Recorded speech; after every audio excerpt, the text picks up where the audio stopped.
क्या आपने कभी सोचा है कि जब एक कंगारू का जन्म होता है तो वो इस थैली में कैसे आता है?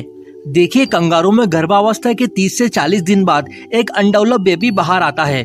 इस समय ये बच्चा केवल 3 सेंटीमीटर बड़ा होता है, मतलब एक मटर की फली के बराबर।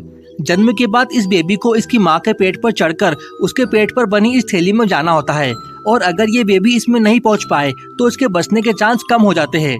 एक बार ये थैली के अंदर पहुंच जाए तो उसके बाद ये माँ का दूध पीता है और कई महीनों तक अंदर ही बड़ा होता है।